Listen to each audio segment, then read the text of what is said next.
I'm Dr. Marty Fensterscheib. I'm the health officer in Santa Clara County, and I want to talk to you today about a very, very important subject, pandemic influenza. Why are we concerned about pandemic influenza? Well, influenza pandemics are inevitable. They naturally occur, and it's inevitable that we, again, will see one soon. Currently, there's a bird flu strain that has us very concerned. It's not the pandemic strain, but we're concerned that the bird flu pandemic may become a human risk. There will be very little warning, and we have to be prepared. Avian influenza, on the other hand, is not a human strain of virus. It's a bird flu strain. And normally, we just see this in the bird population in the world. It's very contagious among birds, and a lot of them are infected, and many are dying throughout the world. It usually doesn't infect humans.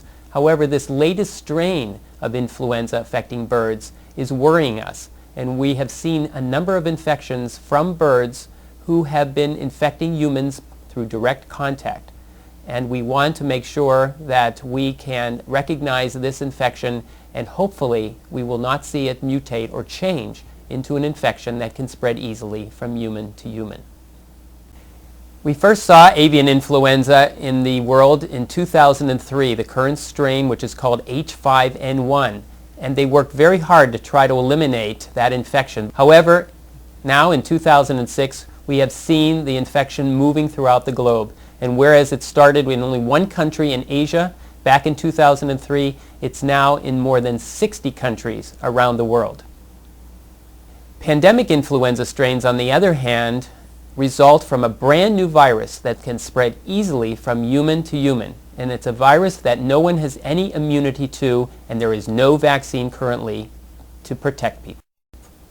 Unlike a cold that comes on very slowly, there is a rapid onset of symptoms with influenza. That's a high fever, chills, terrible body aches, dry, sore throat and cough, sometimes a headache. And children may present not with the respiratory symptoms, but gastrointestinal symptoms. That's a nausea, vomiting, and sometimes diarrhea.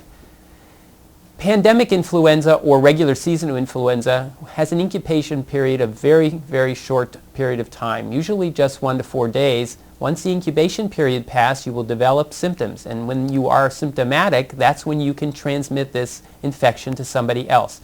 That usually lasts for about a week. What do we expect in Santa Clara County if we see a pandemic?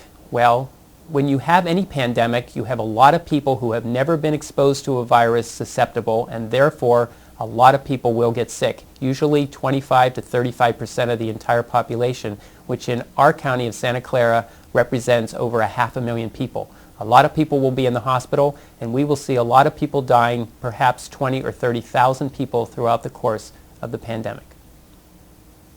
The impact of a pandemic influenza on any community, including our own, is extremely severe. And initially, no one will come to our aid because everybody in our country will be affected. So we will not expect to have help from the state or the federal government.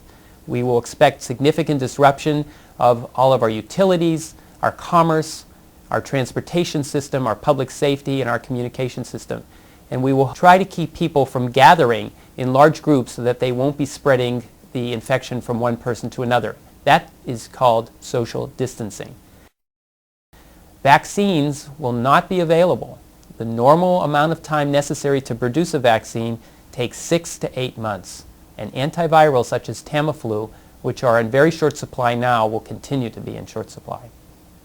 Now, most people are going to have to be taken care of at home by other family members. And so we want to teach you in the community to be able to take care of your sick family members.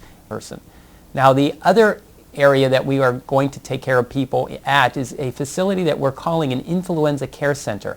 It's an intermediate care facility. It's not a hospital and it's not the home, but we're looking at places like the convention centers. We're looking at hotels and other facilities where we can actually staff with volunteer doctors and nurses, bring in hospital beds, bring in cots, and be able to take care of people in those facilities that can't otherwise take care of themselves at home or where there is no hospital bed available. We expected to be able to provide intravenous hydration for those people and oxygen also. And I know we can save lives by setting up those influenza care centers in our community. The Santa Clara County Public Health Department has worked over the last year on our pandemic influenza plan, and you can visit it on our website.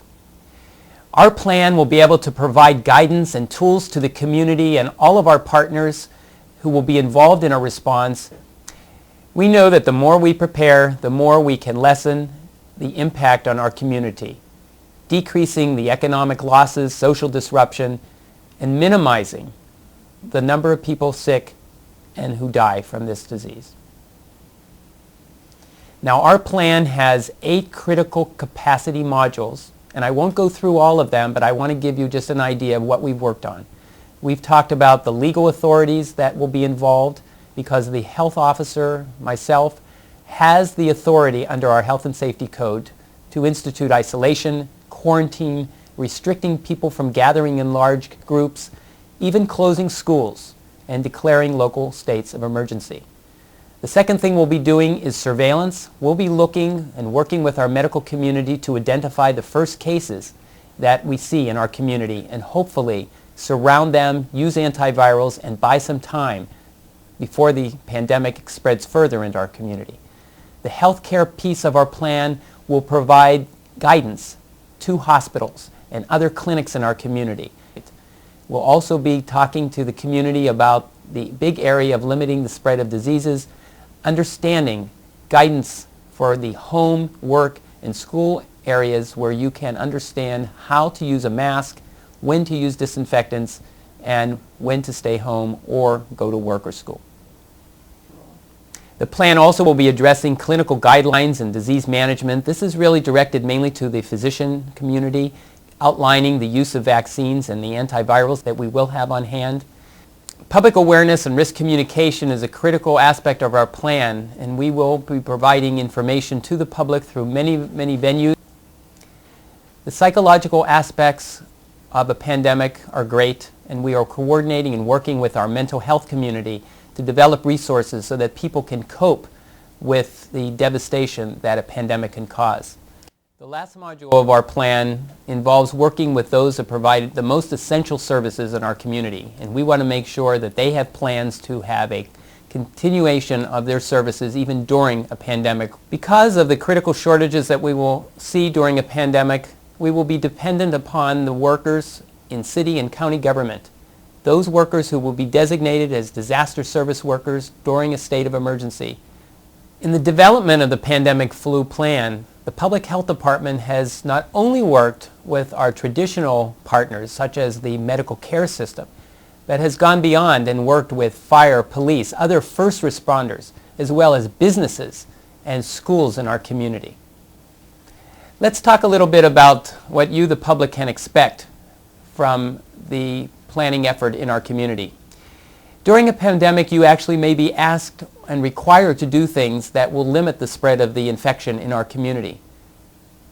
Most important is to have a home plan for your own family. Individuals have to be prepared to take care of their sick family members at home, knowing that healthcare services will be very limited in the community. Have a plan for isolating your family members, separating the sick from the well in your household. Have enough supplies on hand, including gloves, masks, soap, tissues, cleaning supplies, food, and water for at least 2 weeks. You should adapt your own emergency preparedness kit and include at least 2 weeks' worth of prescription medications that you may need or other family members may need, and also other medications such as ibuprofen or acetaminophen. It's important for all of us to stay informed. Read newspapers, magazines, and go to various websites that are available with plenty of information that's kept up to date. And finally, even though we don't know when the pandemic will occur, we know that it will. And it's incumbent upon all of us in the community, individually, family members, and as a community, to be prepared. And that preparedness will make a difference and save lives. Thank you.